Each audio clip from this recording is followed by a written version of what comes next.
n'a pas manqué de mots pour remercier les organisateurs de cette fête pour leur cœur d'amour envers ses enfants. Je tiens à rendre hommage à monsieur et madame Fanou de l'ONG Cité Divine. Vous savez, ce n'est pas donné à n'importe qui de le faire. Vous voyez leur âge et ils sont ici avec les enfants à faire la fête avec eux, à les organiser. Qu'ils soient bénis et que Dieu vous accompagne, que Dieu vous bénisse. Je voudrais rendre aussi hommage à Etisam. Etisam, cette jeune femme, cette jeune dame, vous avez vu, elle a commencé à travailler. Je ne sais même pas si elle a déjà son emploi. Elle continue d'étudier et elle s'investit dans l'éducation des enfants. Que Dieu l'accompagne aussi. Et comme on devait s'en douter, le Père Noël n'a pas manqué le rendez-vous. Il a offert à chaque enfant le cadeau qu'il a apporté. Ils ont également célébré la nativité ce dimanche 26 décembre. Les enfants de l'orphelinat à Brebis Tondu de Glodjigbe, une petite expédition sur Cotonou et Porto Novo et enfin une fête au village de Noël de Cotonou en compagnie du Père Noël. Des instants de bonheur que leur ont permis de partager les Rotariens du club Cotonou Airport. Ronald Robinson, Rachidi Sougaro.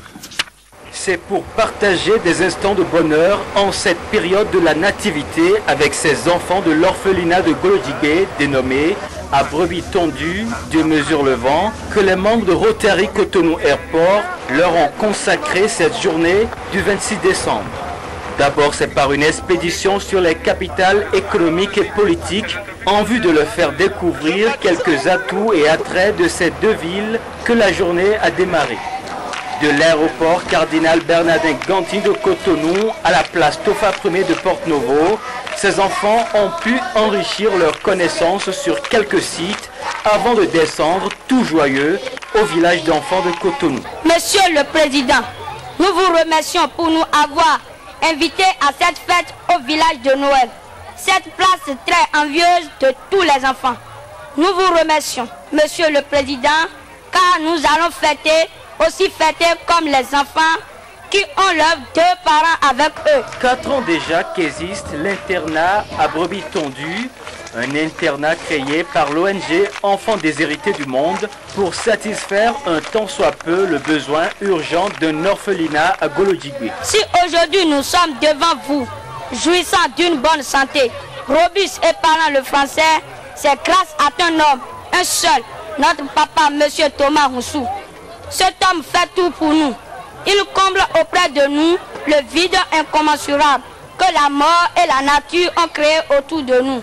Désormais, ils ne sont plus si seuls, du moins pour cette journée, avec toute l'attention que leur porte le partenariat Rotary Club Cotonou Airport, compagnie de transport ATT et le Cercle des compétences. Le cabinet de le Cercle des compétences étant organisateur des éditions du village de vacances, du village de Noël et du village de Pâques. Nul n'a le droit d'être heureux seul. Donc on a décidé d'aller les chercher et faire de cette journée pour eux un grand instant de bonheur. Objectif bien réussi car ces enfants se sont bien amusés dans ce parc d'attractions avec les manèges et ont chacun reçu des présents de la part du mystérieux barbu en blanc-rouge. Je crois que le tout-puissant Dieu même va les fortifier, les activités vont bien marcher et ils auront plus d'avantages à nous aider. Et je profite de cette occasion aussi pour lancer cet appel à tous les bénévoles parce que les enfants que nous avons là, on avait commencé par faire 8. Aujourd'hui, nous avons 54 enfants et qui viennent de presque tous les coins du Bénin. Parce que nous avons des enfants de Molo, de Tchaourou, ainsi de suite, ainsi de suite. L'orphelinat est à Glodjigbe, à Yekwanga. À travers cette célébration de Noël avec ses orphelins, le Rotary Club Cotonou Airport vient une fois de plus de donner corps à sa devise du service altruiste. La paroisse Terre de Canaan de l'église du christianisme céleste de Tankwe à Bomé-Calavi célèbre depuis vendredi dernier la fête des moissons. Des délégations sont venues d'un peu partout pour assister à cette fête qui s'est achevée dimanche par une messe d'action de grâce. Tanguy Agoyi et Dintijani. Alléluia, Alléluia. Gloire est rendue au Dieu de Chofa sur la paroisse Terre de Canaan de l'église du christianisme céleste à Tankwe dans la commune d'Abomey-Calavi. Le culte de ce dimanche, qui honore le rendez-vous hebdomadaire de louange et de prière, célèbre par ailleurs la 11e édition de la fête des moissons organisée par la paroisse en respect des prescriptions divines. Et ce ne sont pas des références bibliques qui manquent pour la justifier. Exode 23, 16. C'est ainsi depuis que Dieu a délivré les enfants d'Israël du joug de l'esclavage de l'Égypte. Vous devez vous rassembler tous les ans en ce lieu qui pourra garder le monde entier. Genèse 1, versets 1 et 2. Cette fête est instaurée et doit être célébrée chaque année et chaque fin d'année pour que vous, qui avez été délivrés, vous puissiez me glorifier. Cela s'érige en principe. Les fidèles de terre de Canaan s'y conforment dans l'allégresse, remplissant alors un autre devoir qu'impose l'immensité du Créateur. Nous avons un devoir de louange. Nous avons un devoir d'amour envers Dieu, qui nous a gardés sous sa protection. Il a démontré ce que c'est que l'amour, que l'homme qui s'entoure de ses frères, c'est celui-là qui vit bien. Cette fête des moissons aura réussi le pari d'une grande mobilisation inattendue au lendemain du pèlerinage annuel de Semepoji. La paroisse doit cette prouesse à son premier responsable, à qui tous sont venus témoigner leur estime et leur reconnaissance pour son amour du prochain. L'envoyé du Saint-Siège qui est à côté de moi, si vous nous voyez tous ici, c'est parce qu'il a l'amour de son prochain comme il a dit. Nous sommes vraiment honorés de venir partager ce bonheur. La fête démarrée depuis vendredi s'achève ce dimanche après-midi par une grande messe d'action de grâce. Prières et chants divers donc en vue pour que vive à jamais le nom de l'Éternel.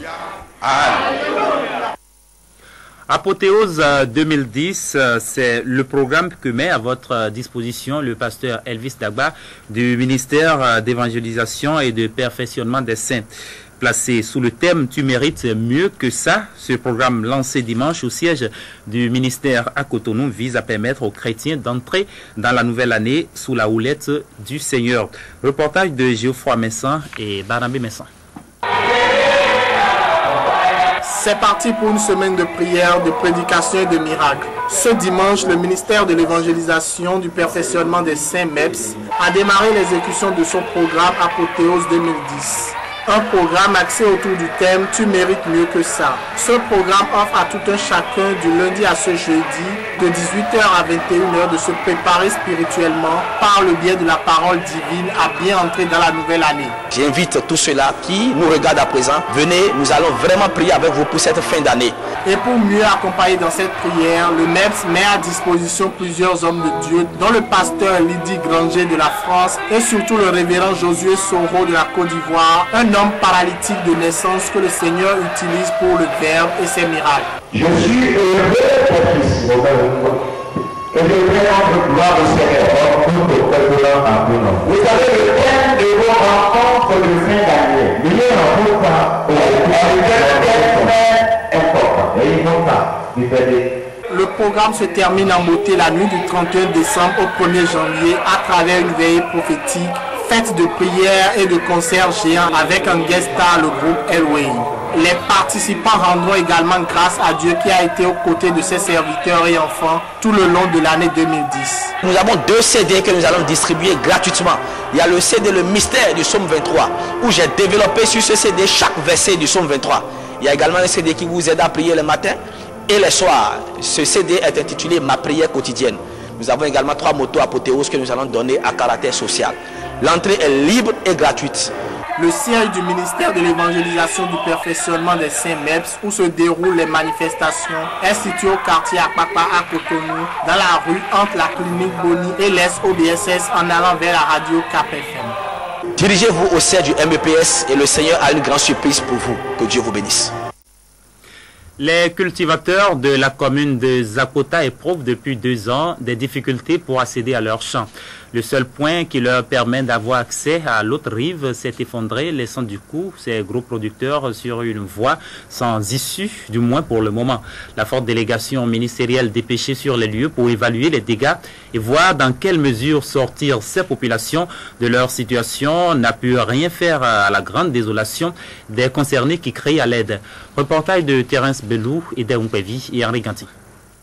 Construit pour faciliter la circulation des biens et des personnes dans la commune de Zakpota, ce pont, dont l'importance dans la vie quotidienne de ces populations n'est plus à démontrer, a été emporté quelques mois après sa mise en service par les eaux pluviales. Ce pont qui avait été construit il y a de cela quelques années s'est malheureusement effondré et mettant en exergue ainsi la légèreté du prestataire. La conséquence aujourd'hui est que cette partie de la population se trouve dans un isolement qui fâche.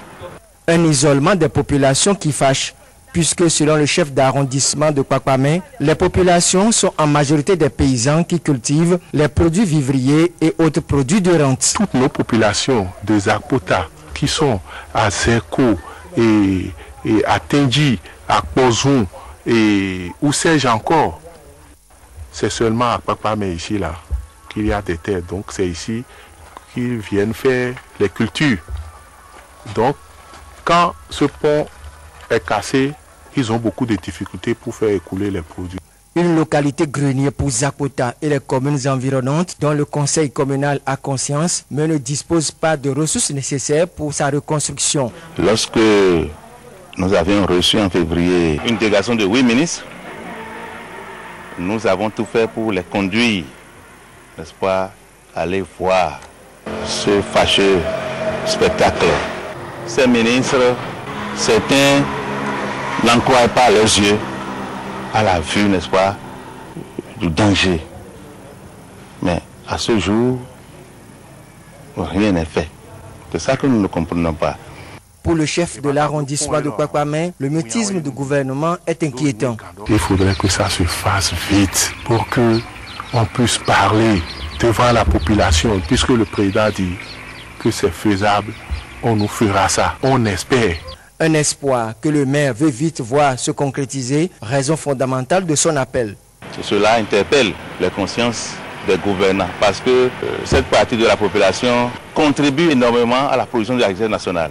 La reconstruction de ce pont effondré depuis 2 ans permettra à ces cultivateurs non seulement d'avoir un accès plus facile à leurs champs, mais aussi d'écouler plus librement leurs produits sur le marché.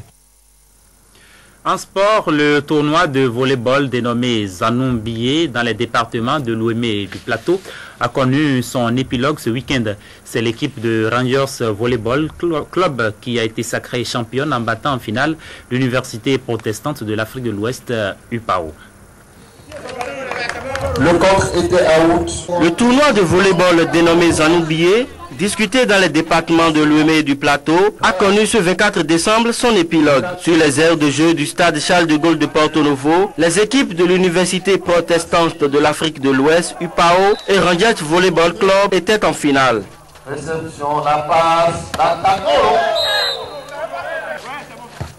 Bonne réception également du côté. Ça lève quelque chose. Non. Cette finale riche en technique de jeu et en fair play a permis à l'équipe de Rangers Volleyball Club d'être sacrée championne du trophée Zanumbié. Le club vainqueur de ce soir, c'est Rangers Volleyball qui a rencontré, qui a battu le club champion du département. Je pense que c'est une bonne chose, ça montre que du bon travail se fait. Et de ce côté-là, du côté de Rangers, c'est en fait un plaisir pour nous d'assister quand même ce soir à une compétition de plus qui participe à la promotion et au développement de